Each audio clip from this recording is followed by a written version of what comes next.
4 അയ്യപ്പന്മാരുടെ കഥ സാർ പറഞ്ഞു. അപ്പോൾ ഒരു സംശയം സ്വാഭാവികമായിട്ട് മനസ്സിലുണ്ടാകുന്നത്, അങ്ങനെയാണെങ്കിൽ ഇതിൽ ഏത് അയ്യപ്പനാണ് ശബരിമലയിലുള്ളത്? ഒരു ജീവിച്ചിരുന്ന മനുഷ്യനായ അയ്യപ്പനെ അല്ല ശബരിമല പ്രതിഷ്ഠിച്ചിട്ടുള്ളത്.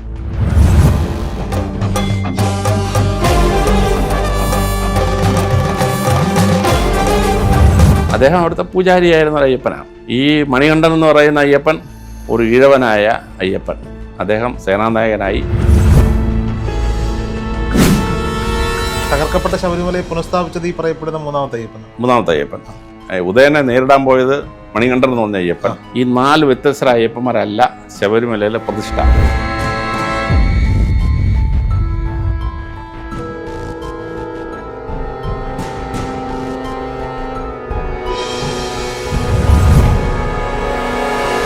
അങ്ങനെ ജീവിച്ചിരുന്ന ഏകൽ മനുഷ്യൻ്റെ ആത്മാവ് അവിടെ ലയിച്ചിട്ടുണ്ടാവാം.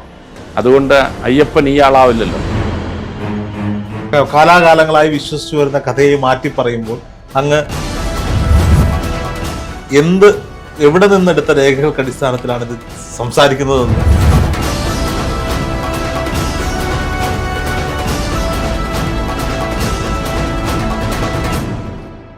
സാറേ, നമ്മൾ ഇപ്പോൾ 4 അയ്യപ്പന്മാരുടെ കഥ സാർ പറഞ്ഞു.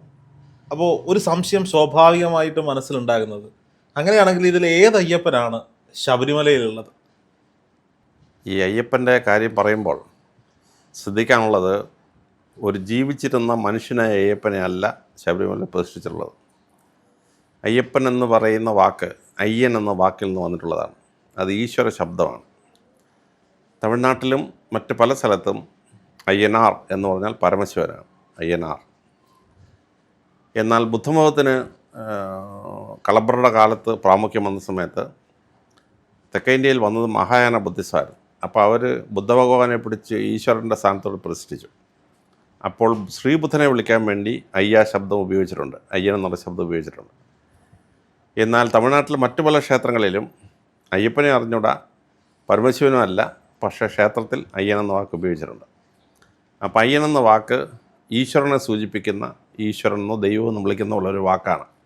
ഹിന്ദുമതം ഉപയോഗിച്ചിട്ടുണ്ട്, ശൈവാരാധന ഉപയോഗിച്ചിട്ടുണ്ട്, വിഷ്ണു ഭഗവാനെ ഉപയോഗിച്ചിട്ടുണ്ട്, ബുദ്ധ ഭഗവാനെ ഉപയോഗിക്കാനും ഉപയോഗിച്ചിട്ടുണ്ട്.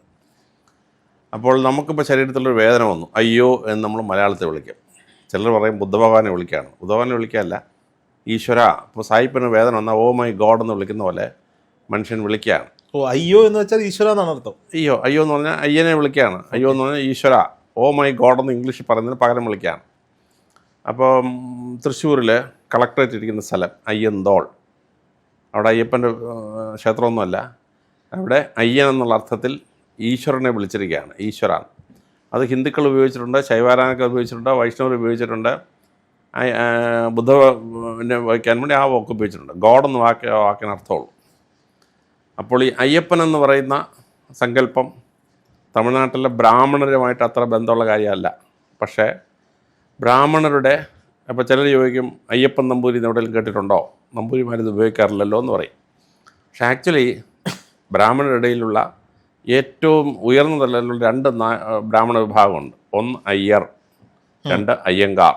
ഇത് രണ്ടും അയ്യൻ എന്ന വാക്ക് ഉപയോഗിച്ചിട്ടാണ് ആ കമ്മ്യൂണിറ്റിക്ക് പേരിട്ടിരിക്കുന്നത്. അയ്യർ എന്ന് പറഞ്ഞാൽ ഭഗവാനെ പ്രാർത്ഥിക്കുന്നവർ, അയ്യനെ പ്രാർത്ഥിക്കുന്നവർ അയ്യർ. അവർ അയ്യപ്പനെയല്ല പ്രാർത്ഥിക്കുന്നത്, അവർ ബ്രാഹ്മണ വിശ്വാസപ്രകാരം ഈശ്വരനെ പ്രാർത്ഥിക്കുകയാണ്. കർണാടകത്തിലെ ഏറ്റവും ശ്രേഷ്ഠരായ ബ്രാഹ്മണർ അയ്യങ്കാർ, അവർ അയ്യപ്പനെയല്ല ആരാധിക്കുന്നത്, അവർ ഈശ്വരനെ ആരാധിക്കുകയാണ്. അപ്പോൾ ഈശ്വരൻ എന്നുള്ള അർത്ഥത്തിൽ അയ്യൻ്റെ വാക്ക് ഉപയോഗിച്ചപ്പോഴാണ് ഈ അയ്യരും അയ്യങ്കാരും ഉണ്ടായത്. അപ്പോൾ ഈ അയ്യൻ എന്നുള്ള വാക്ക് ഒരു മതത്തിൻ്റെ കുത്തുകയിലുള്ള ഒരു ഈശ്വര ശബ്ദം അല്ല. ഈ അയ്യൻ എന്നുള്ള അർത്ഥത്തിലാണ് ഈ പ്രതിഷ്ഠ നടന്നിരിക്കുന്നത്. അപ്പോൾ ശബരിമലയും അതിന് ചുറ്റുമുള്ള 18 കുന്നുകളും 14 കോട്ടകളും 50ഓളം പട്ടണങ്ങളുമുണ്ട്. ആ ശബരിമലയും ചുറ്റുള്ള മലനിരകളിലുമായിട്ട് ഏതാണ്ട് 20ഓളം ദൈവസങ്കല്പങ്ങളുണ്ട്. പരമശിവനെ പ്രതിഷ്ഠിച്ച ക്ഷേത്രമുണ്ട്, വിഷ്ണുഭഗവാനെ പ്രതിഷ്ഠിച്ച ക്ഷേത്രമുണ്ട്, അയ്യപ്പനെ പ്രതിഷ്ഠിക്കുന്ന ക്ഷേത്രമുണ്ട്. അവിടെ പല ദൈവീ സങ്കല്പങ്ങളുണ്ട്. ചില സ്ഥലത്ത് കൊട്ടരവയാണ്, സംഘകാലത്തിലെ കൊട്ടരവയാണ്. ചില സ്ഥലത്ത് കാളി ഭഗവതിയാണ്, ചില സ്ഥലത്ത് ദുർഗാ ഭഗവതിയാണ്. അപ്പോൾ ഒരു 20ഓളം ദൈവീ ഭാവത്തിൽ പ്രതിഷ്ഠിച്ചിട്ടുണ്ട്. പക്ഷേ ഹിന്ദുമതം ലോകത്തിന് കൊടുത്ത ഏറ്റവും വലിയൊരു സങ്കല്പമാണ് ഈശ്വരൻ പുരുഷഭാവത്തിൽ അപ്പനാണ്. ഉം. സ്ത്രീഭാവത്തിൽ ഈശ്വരൻ അമ്മയാണ്. ഇത് ഹിന്ദുമതം ലോകത്തിന് കൊടുത്ത വലിയൊരു സങ്കല്പമാണ്. അപ്പോൾ ഗുരുവായൂർ എന്ന് പറഞ്ഞാൽ ഗുരുവായൂരപ്പൻ, അയ്യൻ അയ്യപ്പൻ എന്ന് പറഞ്ഞ് ഞാൻ വിളിച്ചുകൊണ്ടിരിക്കും. കർണാടകത്തിൽ ചെന്ന് കഴിഞ്ഞാൽ അവിടുത്തെ മുഖ്യമന്ത്രിമാരും പ്രധാന നേതാക്കന്മാരും പലരും അപ്പന്മാരാണ്. നിജലിംഗപ്പ പണ്ടത്തെ മുഖ്യമന്ത്രിയായിരുന്നു, AICCയുടെ പ്രസിഡൻ്റായിരുന്നു. ശിവലിംഗപ്പ, അത് ശിവലിംഗത്തിൻ്റെ അപ്പ എന്ന് വിളിക്കുകയാണ്. ബംഗാരപ്പ, ബംഗാരു എന്ന ഗ്രാമത്തിലെ ദേവൻ്റെ പ്രതിഷ്ഠയാണ്. ആ ദേവനെ അവർ വിളിച്ചു ബംഗാരപ്പ എന്ന് വിളിച്ചു. ഈശ്വരപ്പ, ഈശ്വരനെ അപ്പൻ്റെ ഭാവത്തിൽ ഉപയോഗിക്കുകയാണ്. അപ്പോൾ ഈ ഗുരുവായൂരപ്പ, ബംഗാരപ്പ, ശിവലിംഗപ്പ, ഈശ്വരപ്പ എന്ന് പറയുന്ന പോലെ അയ്യനെ അപ്പൻ്റെ ഭാവത്തിൽ ചിന്തിക്കാൻ തുടങ്ങി. അപ്പോൾ അത് അയ്യപ്പൻ എന്നായി, പിതൃഭാവത്തിൽ വിളിക്കാൻ. ഹിന്ദുമതം ദേവീ ഭാവത്തിലുള്ള ദേവിമാരെ അമ്മ എന്ന് വിളിച്ചു. അപ്പോൾ കൊടുങ്ങല്ലൂർ അമ്മ, കൊടുങ്ങല്ലൂർ ഭഗവതിയാണ്. ചരിത്രത്തിൽ ജീവിച്ചിരുന്ന കണ്ണകിയുമായി ബന്ധപ്പെട്ടൊരു ഭാവമാണ് അത്, കൊടുങ്ങല്ലൂർ അമ്മ. ചോറ്റാനിക്കര ചെന്ന് കഴിയുമ്പോൾ ചോറ്റാനിക്കര അമ്മ, അവിടെ ഇരിക്കുന്ന ഭഗവതിയാണ്. ഭഗവതി ചിലപ്പം ലക്ഷ്മി ഭാവത്തിലായിരിക്കും, ചിലപ്പോൾ ദുർഗാഭാവത്തിലായിരിക്കും, ചിലപ്പോൾ കാളി ഭാവത്തിലായിരിക്കും. പക്ഷേ നമ്മൾ അമ്മയെന്ന് വിളിക്കും. നമ്മൾ തിരുവനന്തപുരത്ത് ചെല്ലുന്നു, ആറ്റുകാൽ അമ്മ എന്നാണ് വിളിക്കുന്നത്, ആറ്റുകാൽ അമ്മ. അപ്പോൾ ഈ നമ്മളെ അമ്മയെന്ന് വിളിക്കുന്ന പല ക്ഷേത്രത്തിലും പല ദേവീഭാവമായിരിക്കുന്നത്. ദശാവതാരത്തിലെ ദേവീഭാവത്തിപ്പം ദശാവതാരത്തിലെ പല ഭാവത്തിലായിരിക്കുന്നത്. പക്ഷേ ആ ഭാവത്തിലിരിക്കുന്ന ഭഗവതിയെ നമ്മൾ അമ്മയെന്ന് വിളിക്കും. അപ്പോൾ ഹിന്ദുമതം ഈ പുരുഷ ദൈവഭാവത്തിലുള്ളവരെ അപ്പ എന്നും സ്ത്രീ ഭാവത്തിലുള്ളവരെ അമ്മയെന്നും വിളിക്കും. അപ്പോൾ ഹിന്ദുമതം കാണിച്ച ഈ വലിയ മോഡൽ യേശു ക്രിസ്തു സ്വീകരിച്ചു. അങ്ങനെ ദൈവത്തെ സ്വർഗസ്ഥനായ ഞങ്ങളുടെ പിതാവേ എന്ന് വിളിച്ചിട്ടാണ് പ്രാർത്ഥന തുടങ്ങുന്നത്. യഹൂദന്മാരുടെ യഹോവ ഭയങ്കര ക്രൂരനായ ഒരു ദൈവമാണ്. പട്ടണങ്ങളെ മുഴുവൻ ചുട്ടരിച്ച് സ്ത്രീകളെയും കുട്ടികളെയും മൃഗങ്ങളെയെല്ലാം കൊന്നൊടുക്കാൻ പറയുന്നൊരു ദൈവസങ്കല്പമായിരുന്നു. പക്ഷെ ആ ദൈവസങ്കല്പത്തെ സ്നേഹിക്കുന്ന അച്ഛനായ ഈശ്വരൻ എന്നർത്ഥത്തിൽ യേശു ക്രിസ്തു സ്വർഗസ്ഥനായ പിതാവേ എന്ന് വിളിച്ചു. അപ്പോൾ ഈ ഗുരുവായൂരപ്പ എന്ന് വിളിക്കുന്ന പോലെ, ബംഗാരപ്പ എന്ന് വിളിക്കുന്ന, നിജലിംഗപ്പ എന്ന് വിളിക്കുന്ന പോലെ അയ്യൻ എന്ന ഭാവത്തെ അപ്പൻ്റെ ഭാവത്തിൽ വിളിച്ചു. അപ്പോഴാണ് അയ്യൻ അയ്യപ്പനായത്. ഈ അയ്യപ്പൻ ജീവിച്ചിരുന്ന ഒരു മനുഷ്യനല്ല.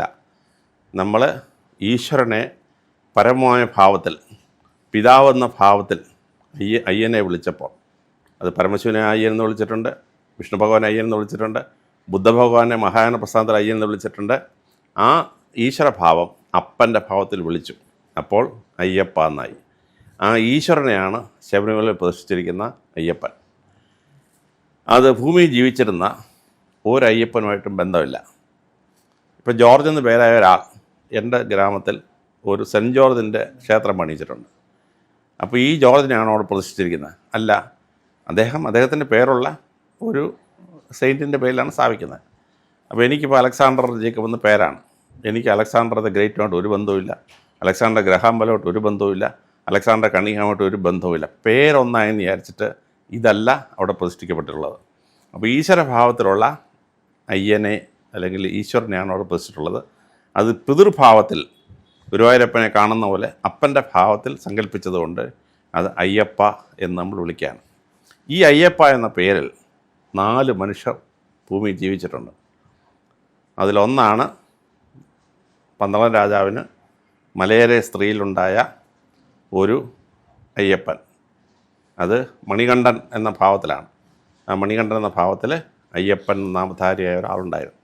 അത് AD 1390 ഒരയ്യപ്പനാണ്. രണ്ടാമത്തേത് ഉദയനൻ ശബരിമല ക്ഷേത്രം നശിപ്പിച്ചപ്പോൾ AD 1400 നടത്തുന്നൊരു സംഭവമാണ്. അവിടുത്തെ പൂജാരി ചോയോൻ കൊല്ലപ്പെട്ടു. ആ കൊല്ലപ്പെട്ട ചോയോന് ഒരു മകനുണ്ടായിരുന്നു. ആ മകൻ അവിടുന്ന് രക്ഷപ്പെട്ട് പോവുകയും ഉദയനൻ തടവിലാക്കിയിരുന്ന 12 രാജകൊട്ടാരത്തിലെ രാജകുമാരി രാജശേഖരൻ്റെ സഹോദരിയെ മോഹിനിയെ രക്ഷപ്പെടുത്തുകയും ആ മോഹിനിയിലൊരു കുട്ടിയുണ്ടായി. അതാണ് കോരൻ കേരളവർമ്മൻ, ആര്യൻ കേരളവർമ്മൻ, അയ്യൻ കേരളവർമ്മൻ.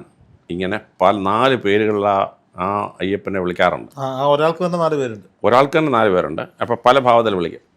ഈ മനുഷ്യൻ പിന്നീട് രക്ഷപ്പെട്ടു വന്നിട്ട് ഈ ഉദയനെ കൊലപ്പെടുത്തിയ ശേഷം ആ സംഗതി മാറ്റി എഴുതിയപ്പോൾ അവിടെ വന്ന ക്ഷേത്രം പുനർനിർമ്മിച്ച അയ്യപ്പനാണ്.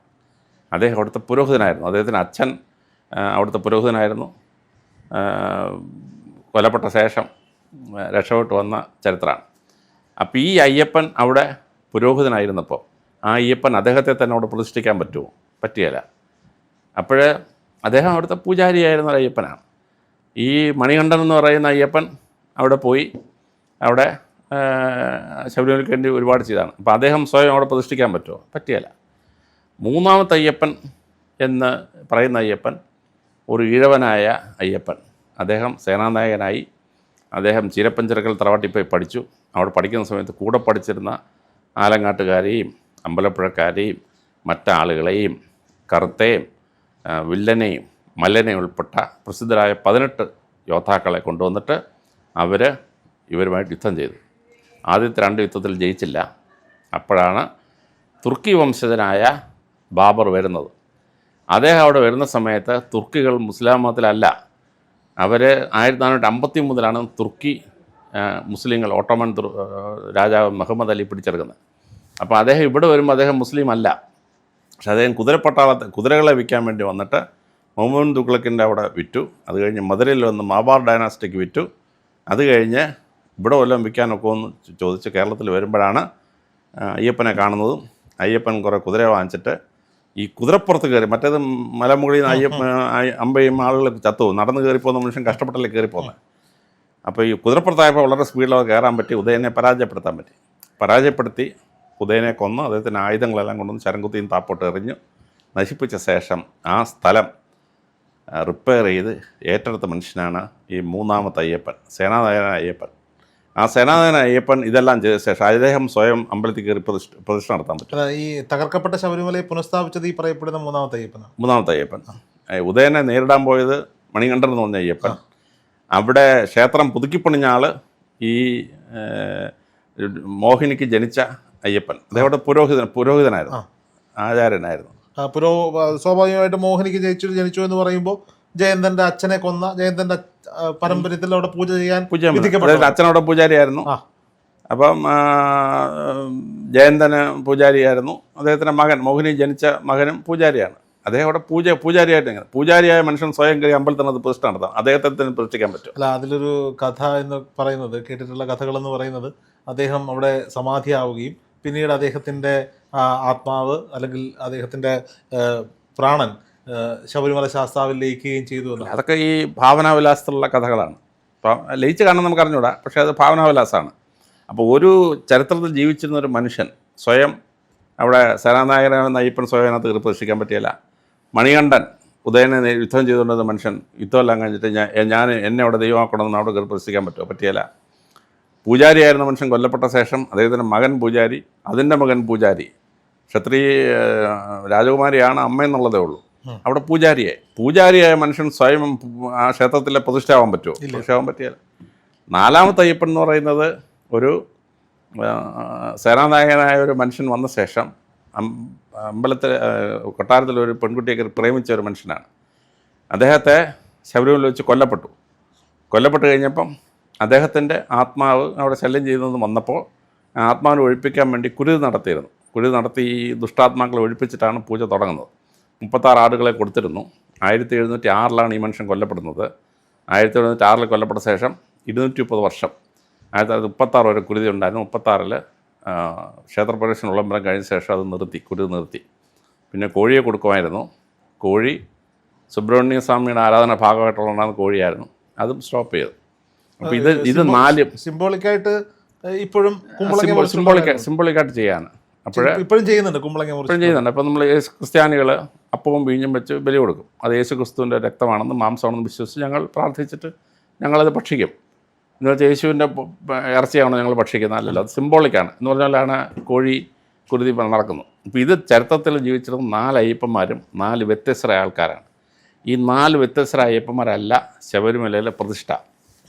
ഇനി ഇതിലേതെങ്കിലും ഒരു അയ്യപ്പൻ്റെ ആത്മാവ് അവിടെ ലയിച്ചു ചേർന്നെങ്കിൽ അത് മോക്ഷം കിട്ടുക എന്ന് പറയും. മോക്ഷം കിട്ടിയാൽ ജീവാത്മാവും പരമാത്മാവും, ജീവാത്മാവും മരിച്ച് പരമാത്മാവിൽ ചെന്ന് ലയിക്കും. അതാണ് മോക്ഷം എന്ന് പറയുന്നത് അദ്വൈത സിദ്ധാന്തപ്രകാരം. അങ്ങനെ ജീവിച്ചിരുന്ന ഏകൽ മനുഷ്യൻ്റെ ആത്മാവ് അവിടെ ലയിച്ചിട്ടുണ്ടാവാം. അതുകൊണ്ട് അയ്യപ്പൻ ഈ ആളാവില്ലല്ലോ, ഇയാളെൻ്റെ ആത്മാവിടെ ലയിച്ചു എന്നല്ലേ ഉള്ളൂ. ഇന്നലെ ഈ വീഡിയോ പബ്ലിഷ് ചെയ്ത് കഴിഞ്ഞപ്പോഴേ കമൻറ്റ് ബോക്സിൽ വന്നൊരു സംശയം ഞാൻ പറഞ്ഞോട്ടെ.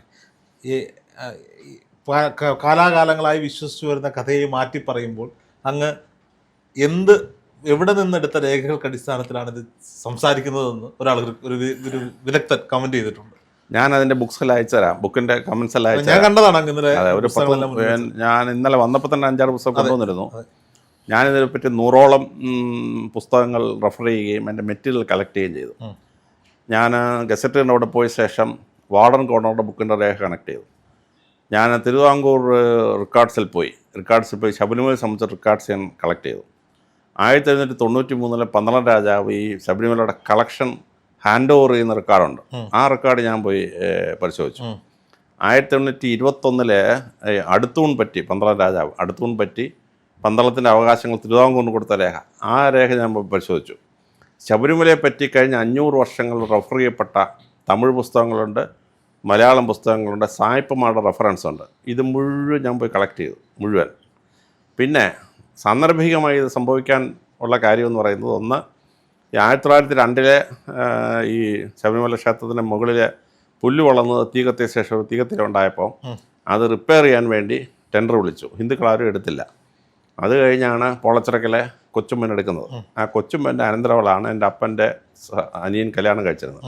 അങ്ങനെ ഈ പോളച്ചിറക്കൽ വീട്ടിൽ പോയി ഈ കൊച്ചുമ്മൻ്റെ ചരിത്രം ഞാൻ പഠിച്ചിരുന്നു.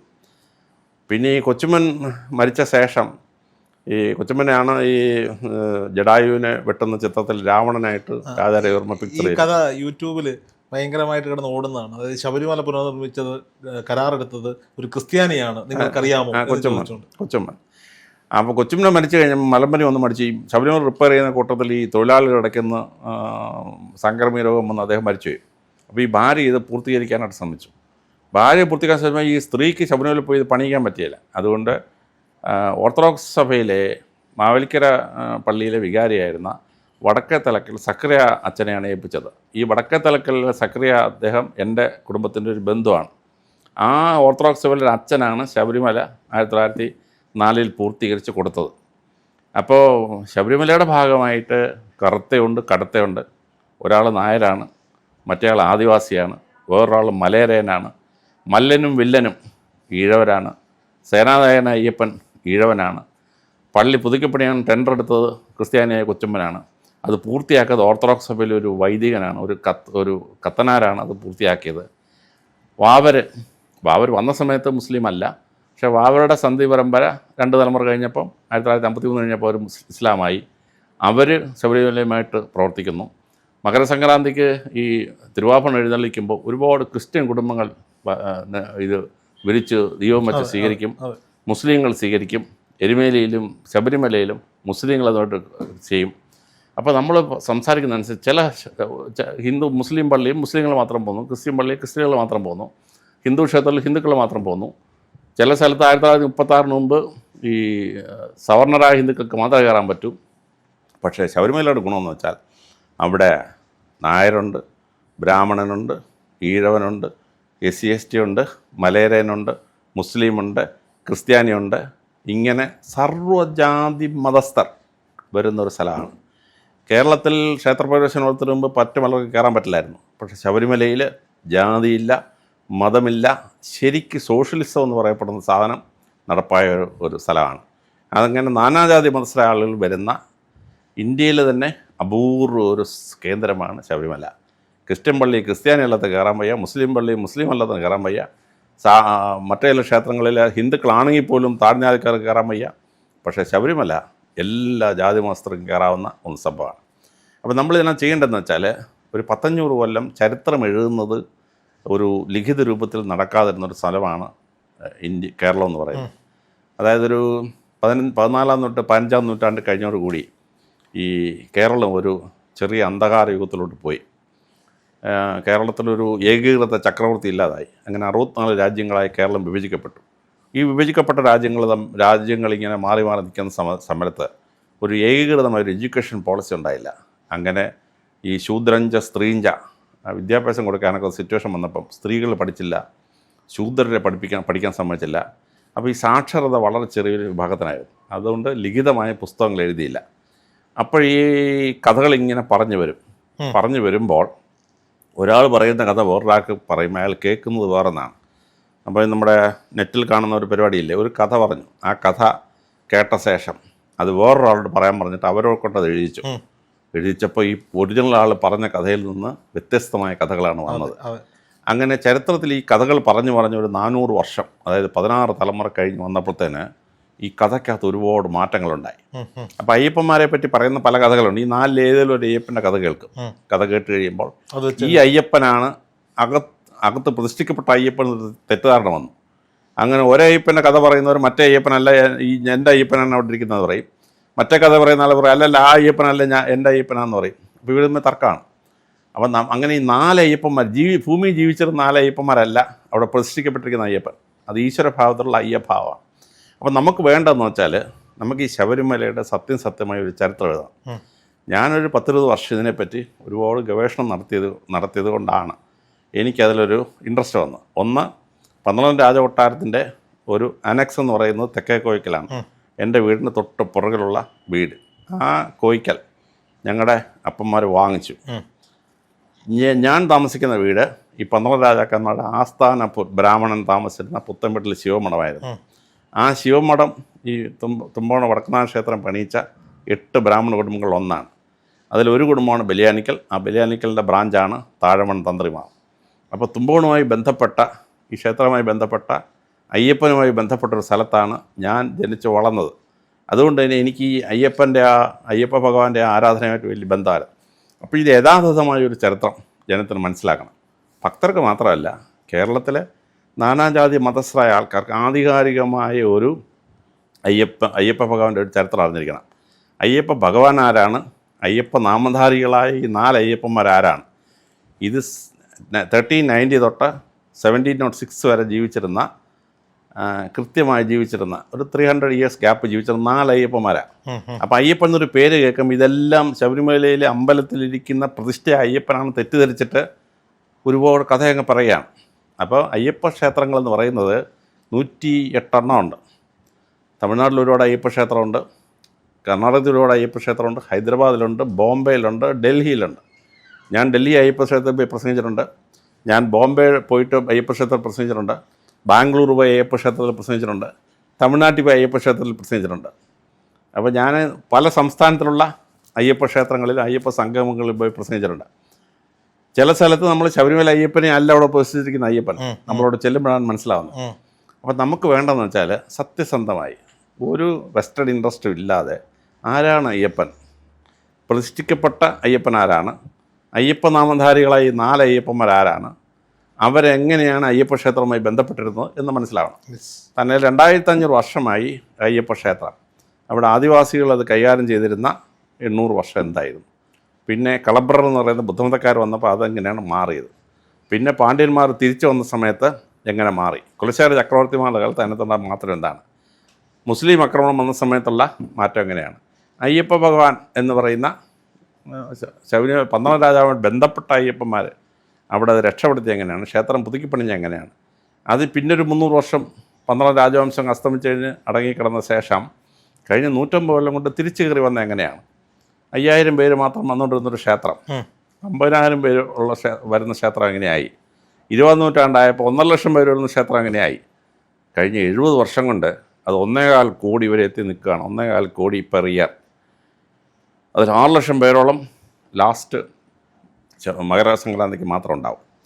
അപ്പോൾ അതിൻ്റെ പൊട്ടൻഷ്യൽ എന്ന് പറയുന്നത് ഒരു 3 കോടി ആളുകൾ വരുന്ന 1000 കോടി വരുമാനമുള്ള ഒരു ക്ഷേത്രമായി മാറാൻ പൊട്ടൻഷ്യലുള്ള ക്ഷേത്രമാണ്.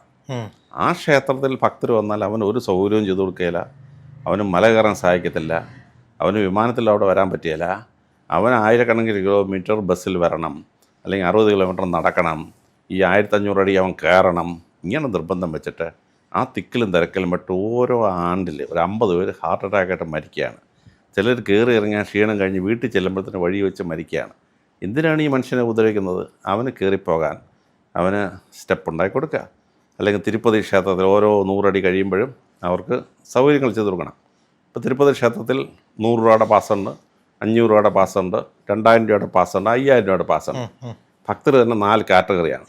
100 രൂപയുടെ പാസ് എടുക്കുന്നതിന് ചില സൗകര്യങ്ങളുള്ളൂ. സെക്കൻഡ് ക്ലാസ് ട്രെയിനിൽ പോകുന്ന പോലെയാണ്. 500 രൂപ ടിക്കറ്റ് എടുക്കുന്നുണ്ട്, അവന് കുറച്ചുകൂടെ കപ്പാസിറ്റിയാണ്. 1000 രൂപയുടെ പാസ് എടുക്കുന്നതിന് ഫസ്റ്റ് ക്ലാസ്സിൽ എയർ കണ്ടീഷൻ AC കോച്ചിൽ പോകുന്ന പോലെയാണ്. ഭക്തരെ തന്നെ സാമ്പത്തിക അടിസ്ഥാനത്തിൽ 4 തിരിച്ചിരിക്കുകയാണ്. ഈ 4 ടിക്കറ്റ് എടുക്കുന്നതിന് അവിടെ കിട്ടുന്ന ഭക്ഷണം വ്യത്യാസമാണ്, കിട്ടുന്ന സൗകര്യം വ്യത്യാസമാണ്. അപ്പോൾ ഇത് ദൈവത്തിന് മുമ്പിൽ ശരിയാണെന്ന് വെച്ചാൽ ഞാൻ എഗ്രി ചെയ്യുന്നില്ല, 100% തെറ്റാണ്. പക്ഷേ ശബരിമലയിൽ എല്ലാവരും തുല്യരാണ്. അവിടെ തീണ്ടൽ മതവ്യത്യാസമില്ല, ജാതി വ്യത്യാസമില്ല. പക്ഷേ ഈ ഭക്തന് എന്തിനാണ് ഈ ബുദ്ധിമുട്ടിക്കുന്നത്? 10 കിലോമീറ്റർ 10 മണിക്കൂർ അവനെ നിർത്തുന്നത് എന്തിനാണ്? വല്ല ആവശ്യമുണ്ടോ? ഭക്തനെ കാണാൻ അനുവദിക്കണ്ടേ? 60 ദിവസമേ അവിടെ കാണാവും. നമ്മുടെ ആ 200 വർഷത്തിന് മുമ്പ് അവിടെ വണ്ടി സൗകര്യമില്ല. അവിടെ വനത്തിൽ ഇഷ്ടംപോലെ മൃഗങ്ങളുള്ള സമയമായിരുന്നു. ആ സമയത്ത് ജനങ്ങളുടെ വരവ് റെസ്ട്രിക്റ്റ് ചെയ്തിരുന്നു. അപ്പോൾ 5000 പേര് 10000 പേര് വന്നിരുന്നു. ഇപ്പോൾ അതല്ല. കാർ കണ്ടുപിടിച്ചു, ലോറി കണ്ടുപിടിച്ചു, ബസ് കണ്ടുപിടിച്ചു, ട്രോളി കണ്ടുപിടിച്ചു. മനസ്സിലാവുന്നുണ്ടോ? അപ്പോൾ വിമാനം ഇറങ്ങാൻ സമ്മതിക്കണം, ഹെലിപാഡ് ഇറങ്ങാൻ സമ്മതിക്കണം, ചടയമങ്ങൾ ചെയ്യുന്ന പോലെ അതിൽ കയറി ഇറങ്ങാൻ സമ്മതിക്കണം. അപ്പോൾ അവന് അരമണിക്കൂർ കൊണ്ട് ശബരിമല കയറിയിട്ട് വരാം. ഇനി എല്ലാവരും ഇവിടെ ഇറങ്ങി 12 മണി കയറണോ? വേണ്ട. അവർക്ക് ട്രോളി ഇരുന്നുകൊണ്ട് തന്നെ പ്രാർത്ഥിക്കേണ്ടവർക്ക് അങ്ങനെ പ്രാർത്ഥിക്കാം. മനസ്സിലാവുന്നുണ്ടോ? അപ്പോൾ ഈ വൃദ്ധരായ ആൾക്കാർക്ക് വരാൻ സമ്മതിക്കുന്നില്ല, യുവതികളെ വരാൻ. ഇപ്പോൾ യുവതികൾ അവിടെ ചവിട്ടിയാൽ പ്രശ്നമെന്ന് പറഞ്ഞു. വേണ്ട, ചവിട്ടണ്ട. അവർ ഈ ട്രാംവേയിൽ ഇരുന്ന് തന്നെ അവർ കൈ കൊണ്ട് തൊഴിട്ടിച്ച് പോരാമല്ലോ. അവർ തറയിറങ്ങിയാലുള്ള പ്രശ്നം. യുവതികളെ അങ്ങനെ കയറാൻ സമ്മതിക്കാത്ത എന്താണ് പ്രശ്നമാണ്. പിന്നെ ഈ ഫോറസ്റ്റ് ടൂറിസം വലിയൊരു ടൂറിസമാണ്. ഹില്ലുകൾ കയറി ഇറങ്ങുന്നത്. ഇപ്പം പൊന്മുടി കയറി ഇറങ്ങുക, അല്ലെങ്കിൽ മൂന്നാറിൽ കയറി ഇറങ്ങുക, അതൊരു വലിയ ടൂറിസമാണ്. ഈ ടൂറിസം പോലെ ശബരിമല അതിൻ്റെ ചുറ്റും കിടക്കുന്ന 18 മലകളുണ്ട്. അവിടെ ഒരു ടൂറിസം പോലൊരു സിസ്റ്റം ഓർഗനൈസ് ചെയ്താൽ അവർ അമ്പലത്തിൽ പ്രാർത്ഥിക്കണ്ട, അവർക്ക് അവിടെ വന്ന് ഇതെല്ലാം കണ്ടിട്ട് അങ്ങ് പോകാൻ പറ്റും. അപ്പോൾ എൻ്റെ ജീവിതത്തിൽ വളരെ അമൂല്യമായൊരു സംഭവമുണ്ട്. അതായത് ബാംഗ്ലൂരിൽ നിന്ന് രാവിലെ ഫ്ലൈറ്റ് തിരുവനന്തപുരത്തിന് വരും. 8:30 ലാൻഡ് ചെയ്യുന്നൊരു ഫ്ലൈറ്റ്. അപ്പോൾ ഒരിക്കൽ ഞാൻ ഈ ഫ്ലൈറ്റിൽ വരികയാണ്. അവർ 7:45 മണിയായി. പൈലറ്റ് വിളിച്ച് പറഞ്ഞു, just look down side, we are flying above Sabarimala. All the 18 hills and the temple can be seen below. അപ്പോൾ ഞാൻ വിൻഡോ സീറ്റിലിരിക്കുകയാണ്. ഞാൻ പെട്ടെന്ന് ഷട്ടർ തുറന്ന് താപ്പോട്ട് നോക്കി. ഞാൻ അവിടെ 2-3 കൊല്ലം ജോലി ചെയ്തിട്ടുണ്ട്. 2 കൊല്ലം പിന്നെ സന്നിധാനം ജോലി ചെയ്തു, 1 തവണ പമ്പയിൽ ജോലി ചെയ്തു. പിന്നെ കോട്ടയം SP ആയിരുന്ന സമയത്ത് അല്ലാതെ അവിടെ പോയിട്ടുണ്ട്. ഇതെല്ലാം ചെയ്ത് പലതവണ കണ്ട ഞാൻ കാറിൽ പോകുന്നു, ഇറങ്ങുന്നു, മല കയറുന്നു, ഇറങ്ങി വരുന്നു. മനസ്സിലാവുന്നുണ്ടോ? പക്ഷേ വിമാനത്തിനകത്ത് നമ്മൾ താഴത്തെ ആ ഫ്ലൈറ്റിൽ ഞാൻ താപ്പോട്ട് നോക്കി. ഈ ശബരിമലയായിട്ട് കണക്ട് ചെയ്യുന്ന 18 മലകൾ, ഈ ഇഞ്ചപ്പാറ കോട്ടകളിൽപ്പെടെ കോട്ടകളുടെ അവശിഷ്ടങ്ങൾ, നടുക്ക് ആ ക്ഷേത്രം, പമ്പയിൽ നിന്ന് കയറിപ്പോകുന്ന ആ വഴിയും ക്ഷേത്രവും ക്ലിയർ പിക്ചറാണ്. പക്ഷേ ഒരു ശകലം നേരത്തെ എനിക്ക് വിവരം കിട്ടി, ഞാനത് ഫോട്ടോ എടുത്തതിനായിരുന്നു. എനിക്ക് ഫോട്ടോ എടുക്കാൻ പറ്റിയില്ല. കാരണം ഈ അനൗൺസ്മെൻറ്റ് കഴിഞ്ഞൊരു വിതിൻ 3 മിനിറ്റ്സ് വിമാനം കഴിഞ്ഞ് പാസ് ചെയ്ത് പോയി. അപ്പോൾ ആ ഒരു വീക്ഷണം നമുക്ക് ഒരു ഹെലികോപ്റ്ററിൽ പോയി കാണാൻ പറ്റണ്ടേ? നമ്മളിപ്പം കംബോഡിയയിൽ ചെന്നു. അങ്കോർ വാറ്റ് 10 ചതുരശ്ര കിലോമീറ്ററുള്ള 5500 ഏക്കറുള്ള ക്ഷേത്രമാണ്. പറയുന്ന ക്ഷേത്രം മുഴുവൻ കാണാൻ പറ്റിയില്ല. നമ്മളവിടെ ചെന്ന് ഹെലികോപ്റ്ററിൽ കയറിയിട്ട് ഇങ്ങനെ ഒറ്റയടിക്കത് കാണാൻ പറ്റും. അപ്പോഴാണ് അങ്കോർ വാറ്റ് എന്താണെന്ന് മനസ്സിലാകും. ഞാൻ പാലിത്താനം പോയി ഗുജറാത്തിൽ. 1000 ക്ഷേത്രം, ഒരു മല അതിൻ്റെ ചുറ്റിലുമാണ്. അങ്ങനെ ഞാനവിടെ ചെന്ന് അപ്പോൾ അവിടുത്തെ പോലീസ് എന്നെ സഹായിച്ചു. ഒരു ദിവസം മുഴുവൻ കണ്ടപ്പോൾ 30 ക്ഷേത്രം കാണും. ഞാൻ ചോദിച്ചു, ഈ 1000 ക്ഷേത്രം കാണാൻ എന്ത് ചെയ്യണം?